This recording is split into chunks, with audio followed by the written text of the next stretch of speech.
Now the proper way. Good afternoon, everyone. Thanks for being here. Thank you to the Agile PT organization.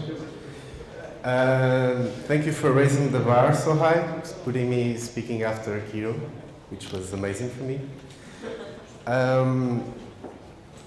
My talk is about something that, for my entire professional life, I was really guided by not conforming to things. So sometimes this works properly, sometimes I screw up, that's fine. And there was a post by Mike Cohn on January, which is called "Don't Blindly Follow." And when I saw the post, I was like, this makes huge sense. So I asked him, hey, can I do a talk based on your post? He said, yeah. Okay. So here I am. It's the first time I'm doing this talk. Just a bit of context.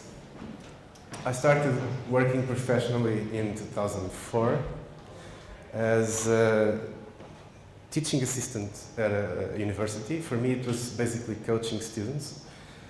Then I moved to web development, and in 2007, I worked at a company called Full Six, which was one of the first companies that brought Scrum to Portugal. So I suffered a lot of pain at the time. There was not many people to talk at the time here. And that was basically about Scrum and a book called Maverick by Ricardo Fiel, which we'll see further on. Then I moved to product development.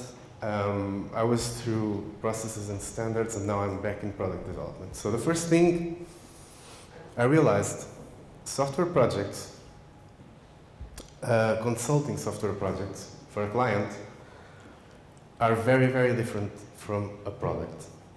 I see some faces here from Farfetch and other great product development companies. Maybe they'll agree, maybe not, but it's what I believe. When we're building a software project for someone, usually it's all about managing the scope. And there is this thing, we deliver on time, on budget. What if you deliver the wrong thing? So no one really cares if it's on time and on budget, if it's the wrong project. In a product, you cannot go through this. There's just no way it can happen. And I'm all about organizational things, experiments. Hugo is here in the audience. I had a dinner with him 3 weeks ago. Yep. And we were discussing new ways of working. And Kiro was just talking about the future, and for me the future is brilliant because we are now more and more in flat organizations. People are questioning everything that's been done since the Industrial Revolution, and it's just an awesome time to be. And people usually talk about creating impact in organizations. This is the time to do it. Anyone, an intern, can have massive impact. If you haven't read this book, I seriously recommend it. It changed, from what I know, about 20 companies in Portugal. So there's things like, they have a meeting. This is a Brazilian guy that has a lot of factories, and they have a board meeting with 2 seats always available. So the cleaning lady can go on a board meeting, and her vote counts the same as the CEO. This is so successful. It's in the 1970s. The company was going bankrupt, and since Ricardo Fiel implemented this, it's now doing 240 million in revenue. And is now going into education, which is also an area which can have some changes. The post is this one, and what Mike Cohn says is, don't blindly adopt anything. And this is one of the guys that mostly contributed to Scrum. I'm a fan of Scrum, I'm a fan of Kanban. I just don't really like a Gantt chart, but Agile methodologies are usually fine. And what Mike Cohn says is that Scrum is about a self-organizing team that has time-box iterations into achieving a goal. That's it. That's it. Everything else is optional. It really makes sense because when you look at it, that's the whole purpose. no one really cares, honestly, if you have 10 ceremonies in a sprint or if you have 2. And this is what I realized along the years. Some people prefer to have 15, some people prefer to have 1, as long as it works.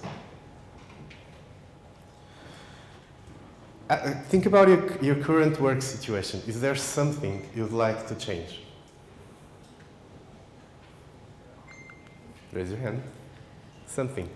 Can be small, can be big. Okay. What's preventing the change? Your manager? Who here is a manager, by the way? Wow, we're not that many.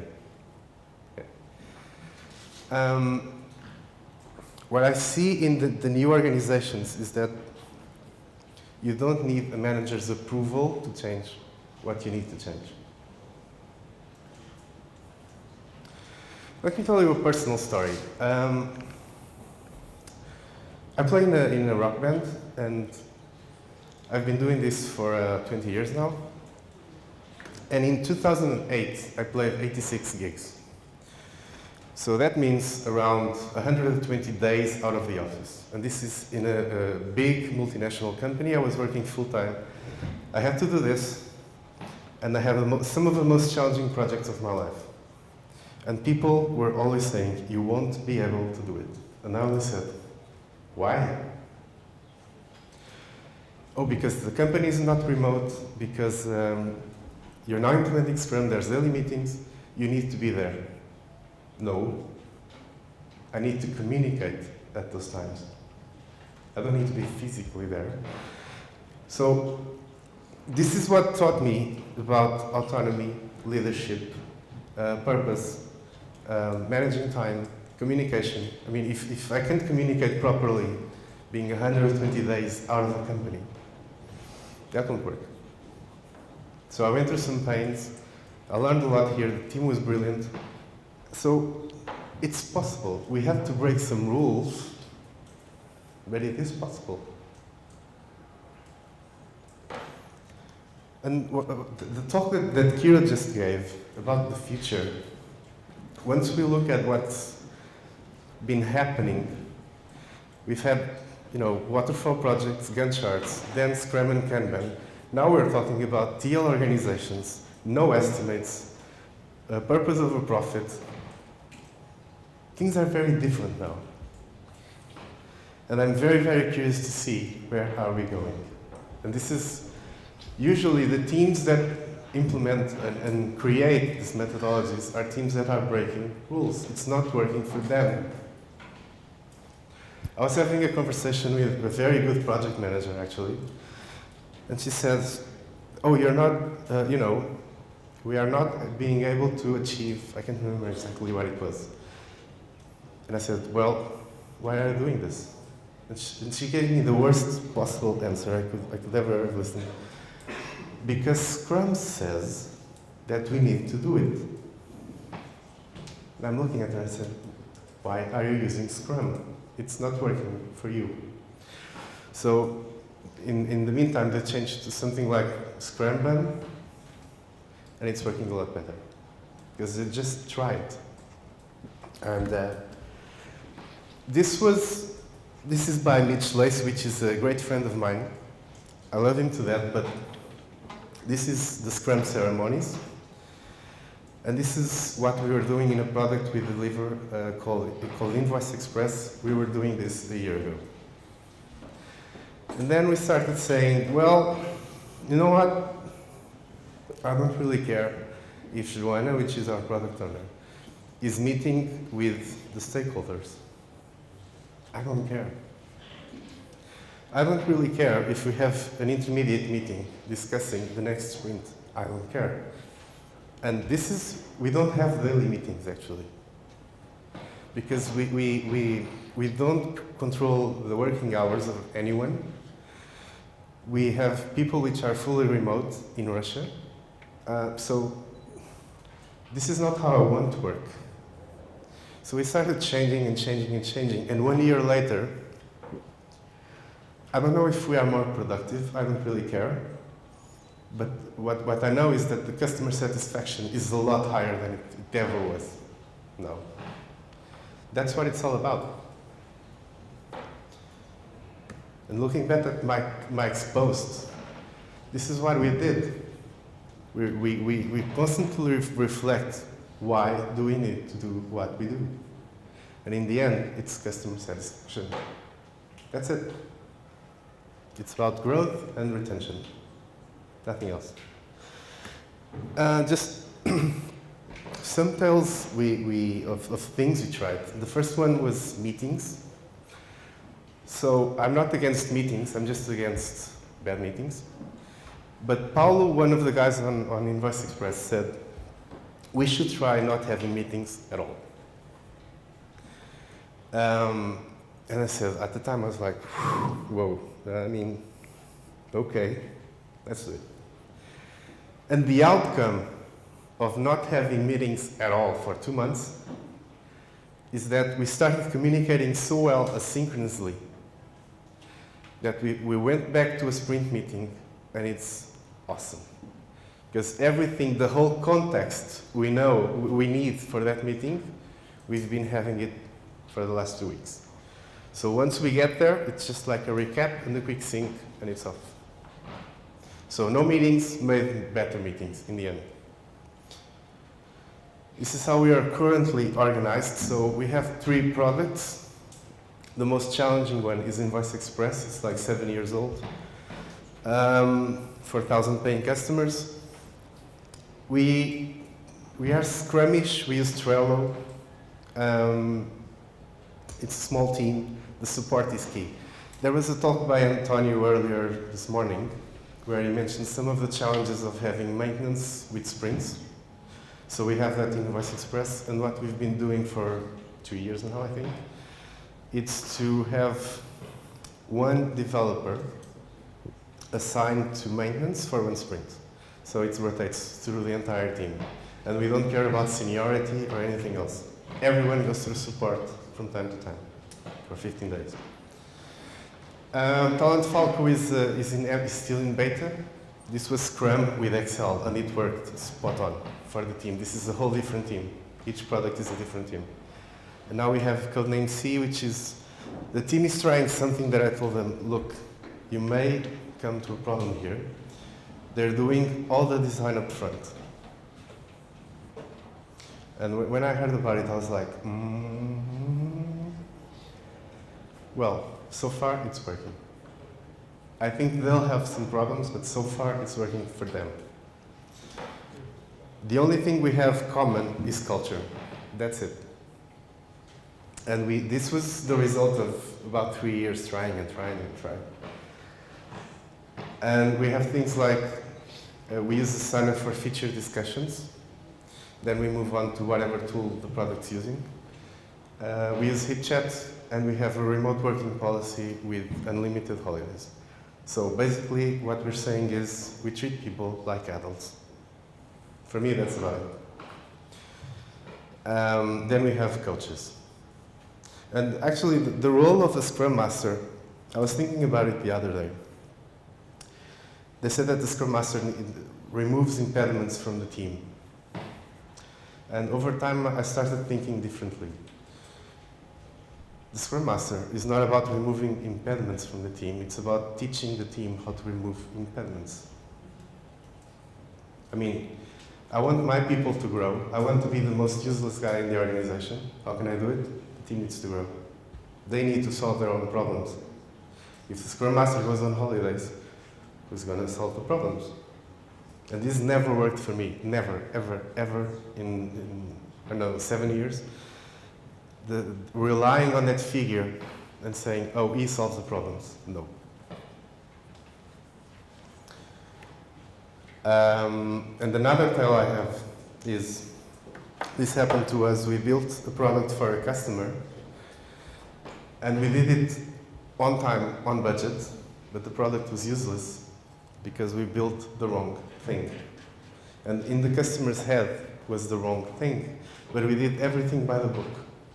So there was this huge wall with user stories, And in the end, I was looking at it and I was like, okay, the idea we had initially is not what we end up building, which was actually better than what was original, but still in the end, the product's useless. Because we never actually criticized the client on what he was building. If someone had told him, look, you're building the wrong thing, things would be better.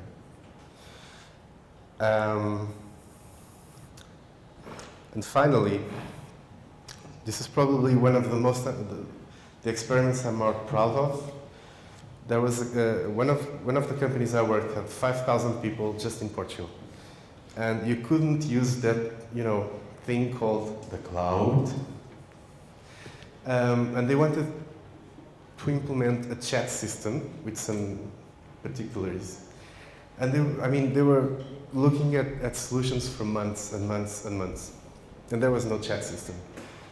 And I was head of engineering at the time, and I spoke to my team and said, what are we trying to do?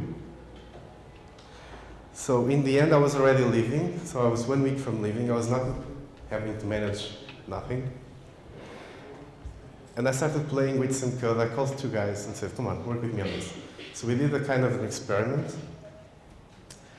built the chat system, actually stole the company's credit card to put it on a cloud. And it worked so well, so we presented it to the CEO. He loved it, and they deployed to 5,000 people. We broke a lot of rules for this. But the thing is, if we have been waiting for the company to give the okay on using cloud, for someone to give the credit card, for someone to assemble a team, this will never happen. It will be a year later, oh, we are still thinking about how to build a chat system. We built it in a week. And the thing, for me, for the last 10 years, the thing that really keeps in my head is, if you want to experiment, if you want to change things, run small experiments. And not just don't try to change everything in one sprint. It won't work. And you can change anything, from the tools you use to the technologies. We try a lot with technologies, for instance. We may use Ruby or Scala or Node.js, but we don't use it on a major product. We try some service on the side. If it works, we'll start using it more. We try with holidays. Why can't we have unlimited holidays? Let's try it. If people are not adult enough, we stop it. Why can't we try with roles? We are now clearing, senior, blah, blah, blah, CTO, blah, blah, blah, blah, blah. I said, look, I'm tired of saying CTO. What I really do here is community and technology, that's it. And I'm tired of having senior something. I don't care. Try with that, because the team will feel different. And that's it. Thank you.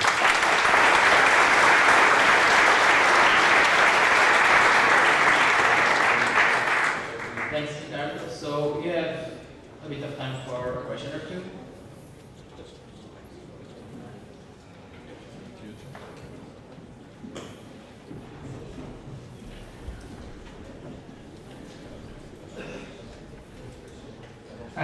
Excellent talk. What I would like to ask is, how do you manage with remote teams, with no meetings?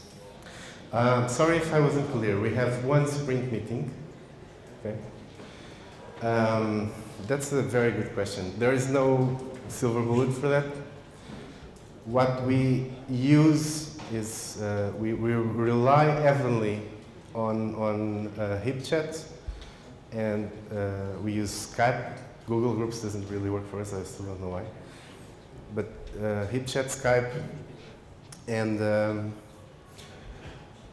we try to have people to actually think about the next sprint during the current one, but not on a specific time. So some people like to save an hour per day, 30 minutes per day, to look at the feature discussions, for instance. I've had people that will take Wednesdays off, and then we'll work a bit on the weekend. And we'll take the time on the weekend to, before Monday, to comment on features, so they have, so to provide their own context to the meeting. Thank you. Bless you, by the way. But you have to try, honestly. For us, what works best so far is to put that mindset of don't wait till Monday, do it continuously. Does this answer the question? Yes, something like that. But so that means that you just have the sprint meeting. Yeah. And how do you try to keep the pace with the team, knowing where they are, if they are stuck or not? So for me, there's really two working modes for that. It's either we control, and we have metrics, or we daily look at something, or we train people to raise a red flag if something's not right. So I really like the second one. I assume that everything is okay if there is no red flag. And sometimes I take the time to, in the morning, say, okay, what's happening? Where are we? So far it's been working, but for me, honestly, the thing that really makes this work, and only makes this work, is if the people are really committed to the product. If they feel like the product is theirs as well, this works. I don't think it will work any other way. Yeah. Okay. One more?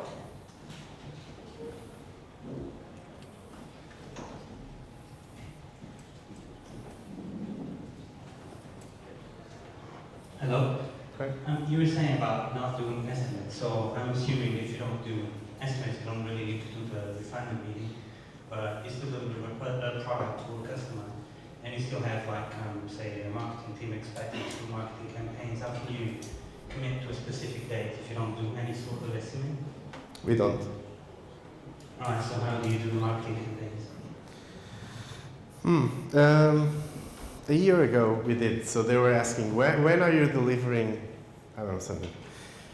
And we started asking them, why do you need to know when we are delivering? And what we really realized is a lot of the times, not always, sometimes they need to know, but a lot of the times they didn't need to know. So that's one of the advantages of being in product development. You don't have like the stress of saying, we committed with the client for 15th of June. Okay? You have other kinds of stresses. So it's a bit more flexible. And if you you can't think about marketing and development separately. You need to really think about a whole team.